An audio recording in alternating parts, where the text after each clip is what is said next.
बिहार में दिग्गजों की आज धुआंधार रैलियां होने जा रही है। अमित शाह की आज दरभंगा, समस्तीपुर में रैली होगी। इसके अलावा बारात, छपरा, दरभंगा में भी यहां पर रैली देखी जाएगी। इसके अलावा राजनाथ सिंह भी आज रैली करेंगे। मुजफ्फरपुर, दरभंगा में राहुल, तेजस्वी एक साथ जनसभा करते हुए नजर आएंगे। 30 अक्टूबर को मुजफ्फरपुर में जनसभा करेंगे प्रधानमंत्री नरेंद्र मोदी। तो चुनावी प्रचार को धार देते हुए अमित शाह आज नजर आएंगे। इसके अलावा राजनाथ सिंह भी धुआंधार प्रचार करेंगे। वहीं महागठबंधन की ओर से तेजस्वी यादव और राहुल गांधी एक साथ चुनाव प्रचार करते हुए नजर आएंगे।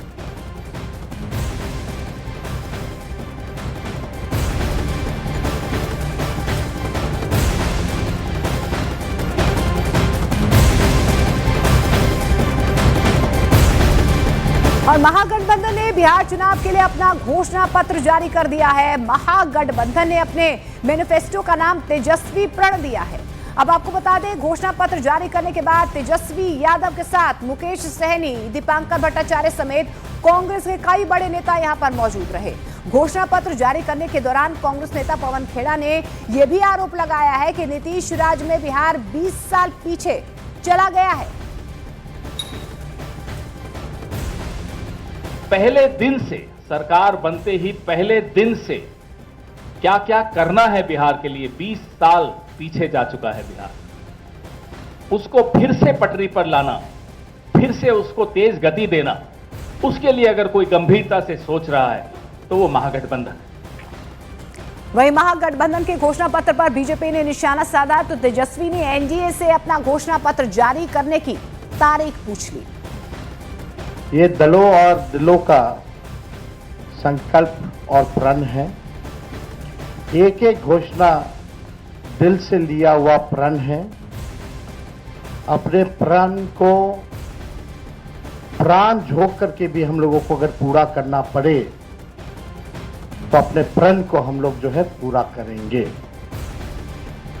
आप सब लोगों को कहना चाहते हैं कि जब भी कोई बिहारी ठान लेता है तो उसको पूरा करता है।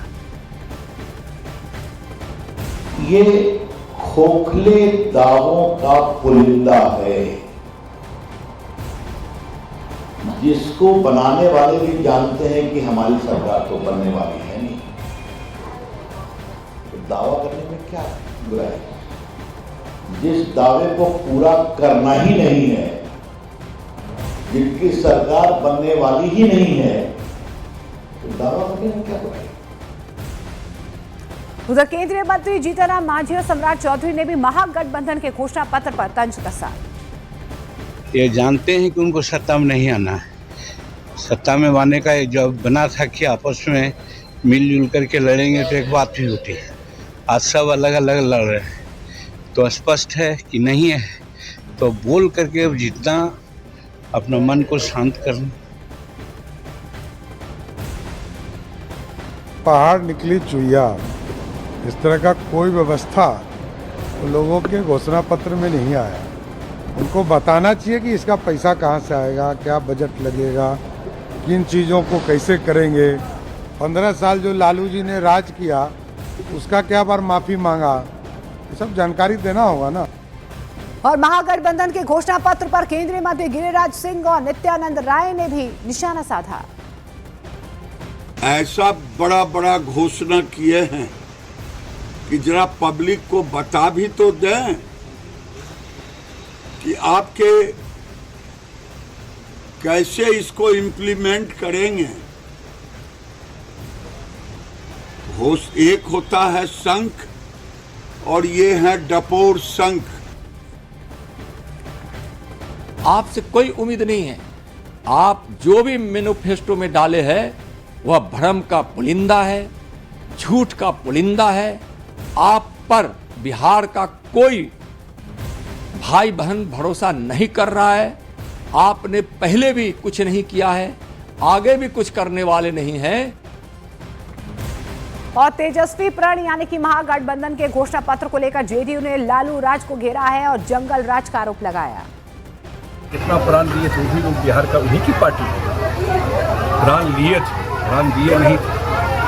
इतने लोगों का प्राण ले लिया, इतना यहाँ दंगा हुआ, इतना यहाँ जातीय हिंसा हुआ, इतने लोगों का किडनैपिंग हो, इतने लोग बिहार छोड़ के भाग गए, तो बिहार का प्राण ले लिए थे 15 साल, तो त्राहिमाम बिहार तक गया, तो प्राण दे के क्या। देखिए, महागठबंधन का जो घोषणा पत्र है वो महाझूठ का पुलिंदा है। अभी हिंदुस्तान के अंदर बिहार तो छोड़िए, कोई भी राज्य चाहे जितने बड़े आकार का बजट हो, वह 2.5 करोड़ से अधिक लोगों को सरकारी नौकरी दे नहीं सकता। अगर दे दे तो उनका वेतन नहीं दे सकता। अगर नौकरी दे दे तो उनके लिए काम उपलब्ध नहीं करा सकता। ये फर्जी घोषणा है और फर्जी घोषणा को बिहार की जनता समझ रही है। और महागठबंधन के घोषणा पत्र पर प्रशांत किशोर ने कहा है कि ये बिहार के लोगों को मूर्ख बनाने की एक कोशिश है। नहीं है, वो मैनिफेस्टो वही है, लोगों को बेवकूफ बनाने का जरिया है, ताकि लोगों को बेवकूफ बनाकर किसी तरह वोट लिया जाए। लड़ाई जनसुराज और एनडीए में है, महागठबंधन में नहीं है। अपनी उपलब्धियों के बारे में चर्चा करनी चाहिए, न कि इंडिया गठबंधन के मैनिफेस्टो और इंडिया गठबंधन क्या कर रहा है। इंडिया गठबंधन तो साफ तौर पर कह दिया, डिक्लेयर कर दिया कि तेजस्वी प्रसाद यादव सीएम फेस होंगे। उनका तो आज तक क्लैरिटी नहीं है। इस मैनिफेस्टो से असर पड़ेगा सर? काफी निश्चित रूप से गुणात्मक परिवर्तन आएगा बिहार और बिहारियों के जीवन स्तर पर। तो जुबानी प्रहार ही नहीं, जेडीयू ने सोशल मीडिया के जरिए भी आरजेडी पर हमला बोला है और कहा है कि बिहार का बर्बादी पत्र, जिसकी सरकार ने भ्रष्टाचार के तमाम रिकॉर्ड तोड़ दिए हैं, चारा घोटाला, लैंड फॉर जॉब, IRCTC, अलकतरा, मिट्टी घोटाला जैसे लूट के किस्से ही जिनकी पहचान हो, उनके मुख से नीति उपदेश अच्छे नहीं लगते।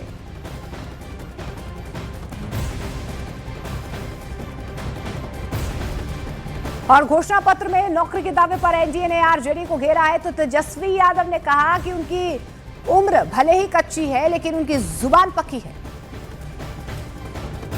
तेजस्वी ने जो कहा वो किया, जो कह रहा है वो करेगा। उम्र कच्ची है पर तेजस्वी की जुबान पक्की है। और आप लोगों से वादा करके पिछले बार भी 5 लाख नौकरी दिए। जब 10 लाख का बात करते थे तो लोग बोलता था कहां से लाएगा, कहां से देगा, अपन बाप के पास से ला के पैसा नौकरी बांटेगा। हमारे चाचा जी नीतीश जी कहते थे कि नहीं कहते थे कि असंभव है। आज जो तेजस्वी कहता वही नीतीश जी करत रहे, वही भाजपा की सरकार करता। कि जब आपको सरकार में आना ही नहीं है, जब आपको अपने वादों को पूरा करने की जिम्मेदारी ही नहीं है, उस बात का एहसास ही नहीं है, तो झूठ बोलने में क्या जाता है। अभी तो इन्होंने शुक्र कीजिए कि परिवार में एक सरकारी नौकरी बोली है। झूठ बोलने पर अगर ये लोग आ जाएं तो हर एक व्यक्ति को सरकारी नौकरी बोल देंगे कि 14 करोड़ बिहारियों को हम लोग सरकारी नौकरी दे देंगे। झूठ बोलने में ये लोग इतने माहिर हैं। और मधुबनी में चुनावी सभा के दौरान सम्राट चौधरी का लालू परिवार पर बहुत बड़ा हमला प्रहार उनकी तरफ से किया गया है।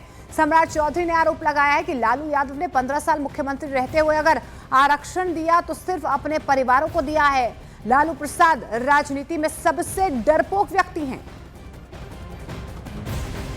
और मैं बताना चाहता हूं साथियों, लालू जी 15 साल तक बिहार के मुख्यमंत्री रहे, एक व्यक्ति को आरक्षण नहीं दिया। एक व्यक्ति को 90 से लेकर 2005 तक आरक्षण दिया तो पहला आरक्षण अपनी पत्नी राबड़ी देवी को दिया, दूसरा आरक्षण अपने बेटा तेजस्वी यादव को दिया, तीसरा आरक्षण दिया तो अपने दूसरे बेटा तेज प्रताप को दिया, फिर आरक्षण दिया जब यहां रामकृपाल जी ने चुनाव हरा दिया तो बेटी को राज्यसभा भेज दिया।